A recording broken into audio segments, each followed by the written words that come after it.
अपनी पहचान बताई कि हम हर्षा रिछारिया के करीबी दोस्त हैं और उसके बाद हर्षा रिछारिया के खिलाफ आप जितना जहर उगल सकते थे आपने उतना बुरा बोला। क्या आप प्रसिद्धि पाने के लिए सनातन धर्म का प्रचार कर रहे हैं? जिंदगी में पहली बार मैंने ना पैनिक अटैक फेस किए थे।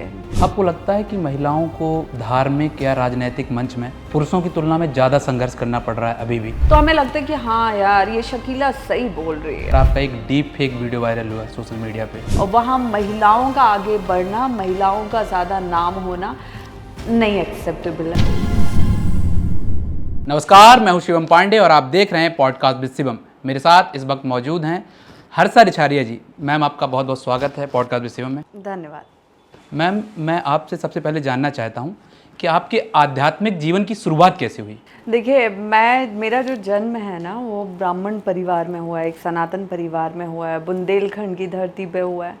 तो अध्यात्म हमारा बचपन से ही घर से शुरू हो जाता है, जब दादा दादी नाना नानी सब पूजा पाठ मंत्रोपचार वो सब हमें बचपन से ही सिखाते हैं। तो मुझे लगता है कि मेरी शुरुआत तभी से हो गई थी।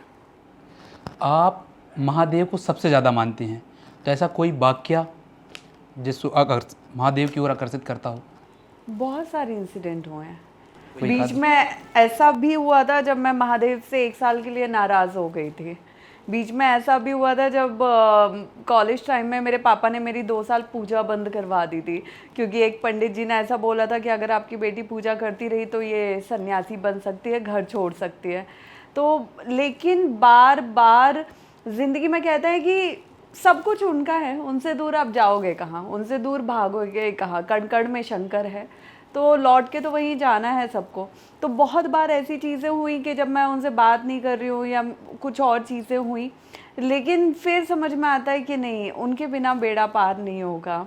तो मेरी तबीयत भी बिगड़ी, बहुत सारे लॉसेस भी हुए लाइफ में, अंत में उन्हीं ने संभाला है।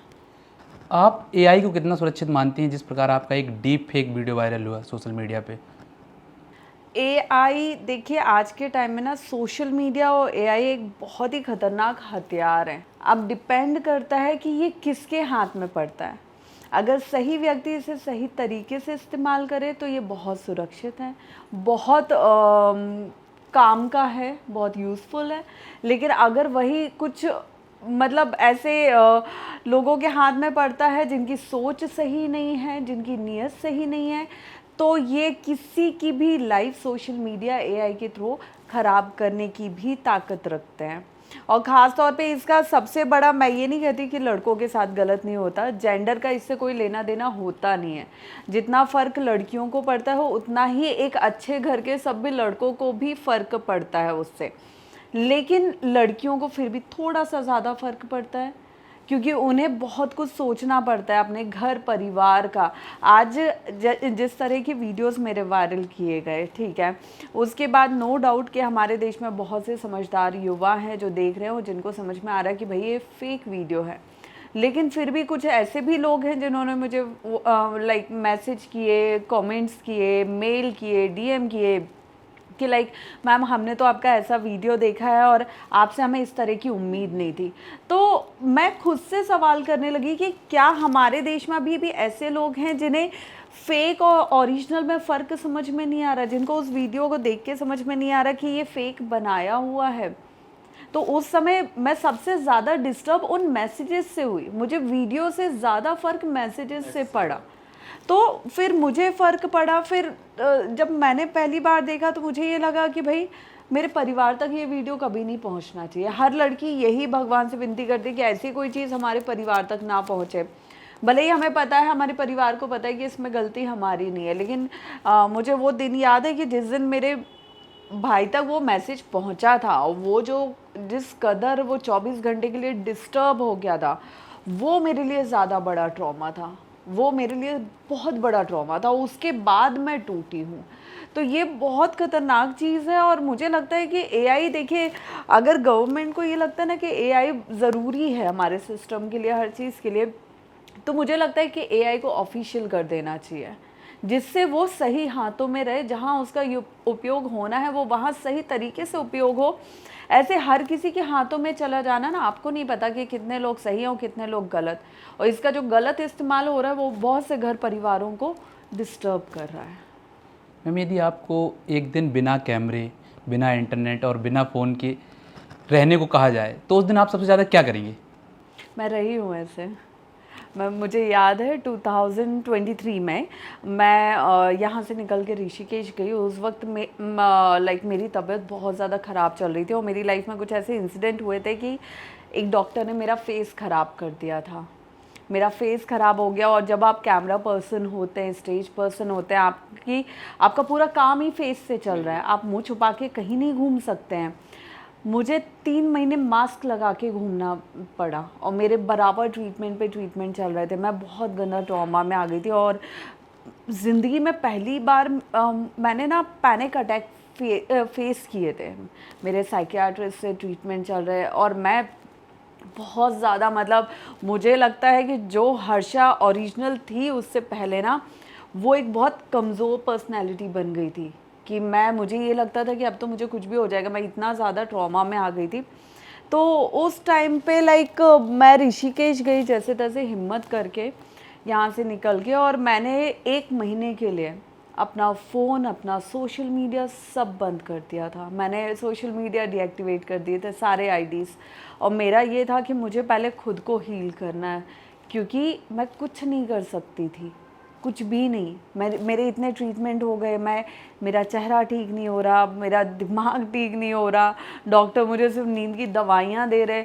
वो दौर मेरे लिए बहुत टफ था। उस टाइम पे मैंने सब कुछ बंद कर दिया था। और उस टाइम पे मुझे लगता है कि इंसान को ना जब जब ये लगे कि वो सोशल लाइफ से बहुत ज़्यादा डिस्टर्ब हो रहा है, बहुत ज़्यादा, क्योंकि आज के टाइम में प्रॉब्लम क्या है ना कि हम इतना ज़्यादा सोशल लाइफ में इन्वॉल्व हैं, इतना ज़्यादा सोशली हम इन्वॉल्व हैं कि अगर सोशली कुछ भी ख़राब होता है ना, तो आज की जनरेशन में बहुत इजी है panic attacks, depression, disturb, mentally stress, ये सब बहुत इजी है।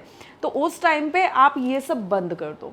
आप फ़ोन को, सोशल मीडिया को, सोशल लाइफ को थोड़ा सा उसमें ब्रेक लो, आप खुद को टाइम दो, और उसके बाद आप हील हो जाते हो। आपको जितना हील वो पीसफुल लाइफ दे सकता है ना, उतना हील आप किसी और चीज़ से नहीं हो गए। तो मैं फिर खुद को ऑब्जर्व करना, खुद को हील करना, मेडिटेशन करना। मैं जैसे ऋषिकेश में अकेले रहती हूँ तो मेडिटेशन करना, योगा करना, जाप करना, मेरा यही सब चलता है। मैम, यदि आपको बिग बॉस में जाने का ऑफ़र मिले तो आप क्या करेंगे? जाऊंगी, क्यों नहीं जाऊंगी। मतलब देखिए, अभी जो मैंने कुंभ से एक प्रण लिया है कि भाई मुझे सनातन धर्म का प्रचार प्रसार करना है, मुझे युवाओं को ज़्यादा से ज़्यादा हमारे धर्म और संस्कृति से जोड़ना है।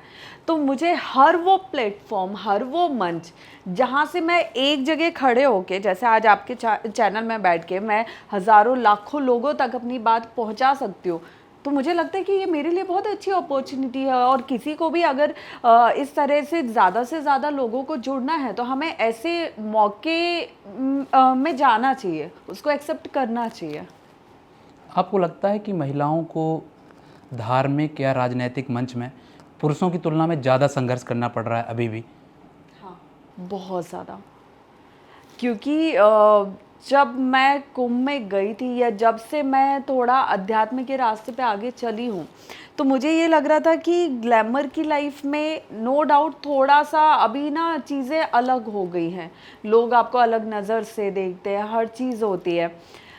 तो मुझे लगता था कि ये लाइफ ठीक है, यहाँ मान सम्मान रहता है, यहाँ हर कोई एक दूसरे की बहुत इज्जत करते हैं, सब चीज़ें, सब ईश्वर के प्रति समर्पित रहते हैं, तो ये ठीक है। लेकिन जब मैं यहाँ पे आई, सही मायने में मैं इसमें रही, इसका हिस्सा बनी, तो मुझे समझ में आया कि यहाँ पे लाइक चीज़ें बहुत टफ हैं, बहुत ज़्यादा। और यहाँ पे राजनीतिक तौर पे तो देखिए टफ है, लेकिन फिर भी मैं ये कहूँगी कि मैं 100% उसको नहीं जानती, क्योंकि मैं 100% मैंने अभी वहाँ पे चीज़ें फेस नहीं की है, उसमें जुड़ी भी नहीं हूँ। लेकिन धार्मिक तौर पे कहीं ना कहीं हमारा देश धार्मिक रूप में आज भी पुरुष प्रधान है, और वहाँ महिलाओं का आगे बढ़ना, महिलाओं का ज़्यादा नाम होना नहीं एक्सेप्टेबल है। अभी आप सनातन जोड़ो यात्रा भी निकाल रही हैं, उसके बारे में हमें कुछ बताएंगे? आ, सनातन जोड़ो यात्रा है, इसको हमने सनातन युवा जोड़ो यात्रा रखा है क्योंकि हमें इसमें युवाओं को जोड़ना है।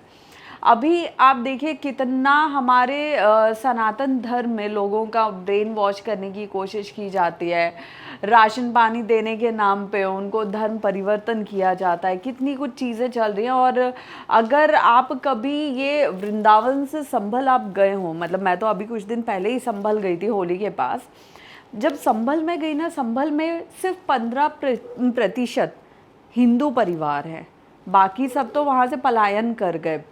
और उसके बाद वो जो हिंदू परिवार है उन्होंने अब जाके पिछले 6 महीने में अपने लिए आवाज़ उठाना शुरू की है, वहाँ पे जय श्री राम बोलना शुरू किया है। उससे पहले वो वहाँ डर के रहते थे। जब मैं वहाँ पे गई तो मुझे ये पता चला कि इस तरह से कोई पहली बार वहाँ पे सनातनियों से मिलने गया था।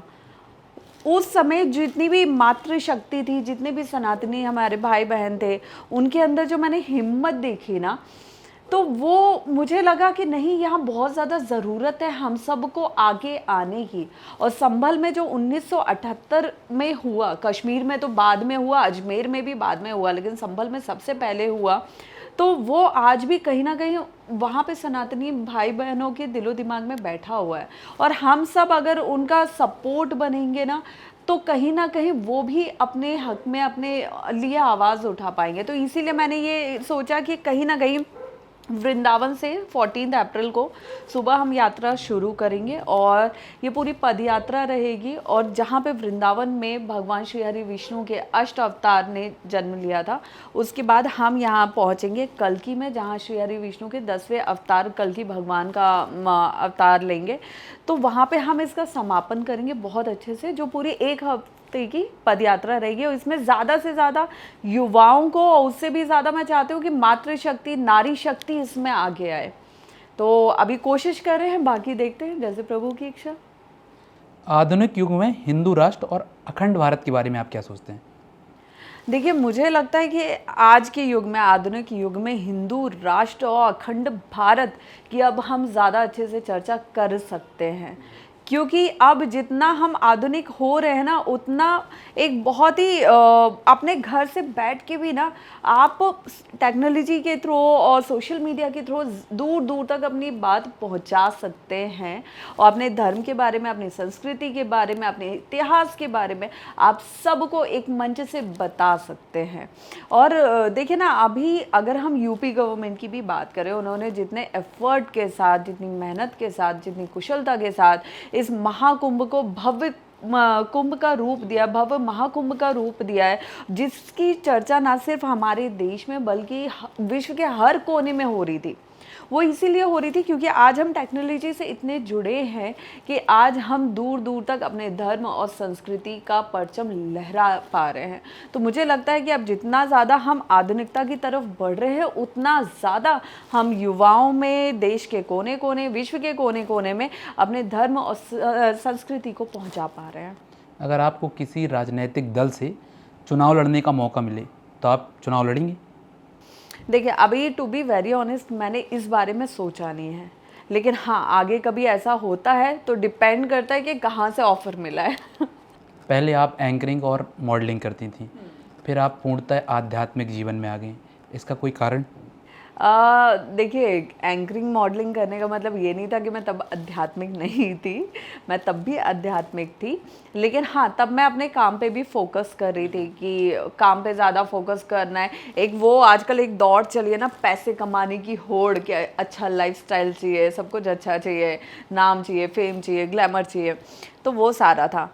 अब मुझे ये लगता है कि मैं सिर्फ उतनी अर्निंग करने का सोचती हूँ कि भगवान, जितनी मेरी अभी मंथली की ज़रूरत है ना, बस उतनी अर्निंग होनी चाहिए। और उसके बाद मैं पूरी तरह चाहती हूँ कि जितने भी भटके हुए युवा हैं, जो आज के टाइम में कुछ लाइक धर्म परिवर्तन कर रहे हैं, या फिर ड्रग्स का बहुत ज़्यादा सपोर्ट ले रहे हैं अपनी लाइफ में, बहुत ज़्यादा एडिक्ट बन रहे हैं, और कुछ अपने ही धर्म के खिलाफ हो गए, हिंदू हैं लेकिन हिंदू के ही अगेंस्ट बोल रहे हैं। तो मुझे लगता है कि हम जैसे लोग अगर आगे आएंगे ना, तो हम एक अच्छा एग्जाम्पल सेट कर सकते हैं सोसाइटी के लिए, उन युवाओं के लिए, और उनको हम बता सकते हैं कि जब हम वहाँ से निकल के यहाँ पहुँच सकते हैं तो फिर कोई भी आ सकता है। और इसमें ज़रूरी नहीं है कि भैया आपको अपना प्रोफेशन छोड़ना पड़े। मैंने अपना प्रोफेशन छोड़ा, वो मेरी चॉइस थी, मेरे ऊपर कोई प्रेशर नहीं था। लेकिन ये ज़रूरी नहीं है कि हर इंसान अपना प्रोफेशन छोड़ेगा तभी वो अध्यात्म से जुड़ पाएगा। नहीं, आप जिस काम में हो आप उसे करो, बस थोड़ा सा जो वक्त है अपने धर्म को, अपने संस्कृति को दो। आप ज़्यादा कुछ नहीं कर सकते। आपका सबसे बड़ा सपोर्ट ये होगा धर्म के लिए, सबसे बड़ी आपकी हिस्सेदारी ये होगी कि आपके घर में अगर छोटे बच्चे भी हैं ना, तो आप उन्हें शुरुआत से संस्कार दो। अगर आप 2 बच्चों को भी संस्कार दे रहे हैं, धर्म से जोड़ रहे हैं, उन्हें धर्म की विशेषताएं बता रहे हैं, तो मुझे लगता है ये एक हिंदू राष्ट्र के लिए आप बहुत मजबूती बनाने का काम कर रहे हैं। क्या आप प्रसिद्धि पाने के लिए सनातन धर्म का प्रचार कर रहे हैं? क्योंकि सोशल मीडिया में कई युवा हैं जो इसी की ओर में चल रहे हैं। मुझे लगता है प्रसिद्धि मेरे पास पहले भी थी। मुझे याद है कि 2022 तक मैंने वो सोलो ट्रैवलर के तौर पे मेरा यूट्यूब चैनल भी था, मैंने वो भी किया। मैंने देश विदेश में अच्छा खासा नाम किया है, काम किया है। मैंने बहुत सारे बड़े बड़े शोज़ किया और एंकरिंग फील्ड में मैं 15 साल से थी। तो मैं अगर उसी में काम करती ना, तो अभी मेरे एक फ्रेंड का मैसेज भी आया था कि हर्षा आर यू श्योर कि तुम एंकरिंग छोड़ रही हो? मैंने कहा हाँ। कहता है यार जब बहुत अच्छा तुम्हारा टाइम चल रहा है, तुम बहुत अच्छा काम कर सकती हो, बड़े बड़े शोज़ तुम्हें मिल रहे हैं, आउट ऑफ इंडिया के ज़्यादा कर रही हो, तो इस वक्त तुम्हें नहीं छोड़ना चाहिए। मैंने कहा नहीं, मुझे जितना करना था ना मैंने कर लिया। अब मुझे लगता है कि धर्म से जुड़ने की मुझे ज़्यादा ज़रूरत है। देखिए, जहाँ तक प्रसिद्धि की बात है ना, तो हर्षा जब कुंभ में गई थी तब तक हर्षा किसी भी मीडिया के सामने नहीं आई थी। हर्षा अपने एक रथ पे बैठी थी जहाँ पे गुरु आज्ञा से, गुरु आदेश से मैं बैठी जाके, जैसा उन्होंने बोला मैं वहाँ जाके बैठी। अब अगर मेरी तरफ कैमरा खुद चल के आ रहा है, मेरी तरफ यूट्यूबर्स, ब्लॉगर्स, इन्फ्लुएंसर्स खुद चल के आ रहे हैं, कुछ सवाल कर रहे हैं और मैंने उसका 2-4 लाइन में आंसर कर दिया, तो वो प्रसिद्धि उनकी दिलाई हुई है। मेरी वो तब होती जब मैं खुद मीडिया के पास जाती, जैसा कि कुछ लोगों ने किया भी, कि जब उन्होंने ये देखा कि भाई हर्षा तो बहुत ज़्यादा ऊपर जा रही है, तो वो अपने, मेरे कुछ जानकार, वो अपने शहर से निकल के प्रयागराज की धरा पे गए। प्रयागराज में भी महाकुंभ में मीडिया सेंटर में वो गए, अपनी पहचान बताई कि हम हर्षा रिछारिया के करीबी दोस्त हैं, और उसके बाद हर्षा रिछारिया के खिलाफ आप जितना जहर उगल सकते थे आपने उतना बुरा बोला।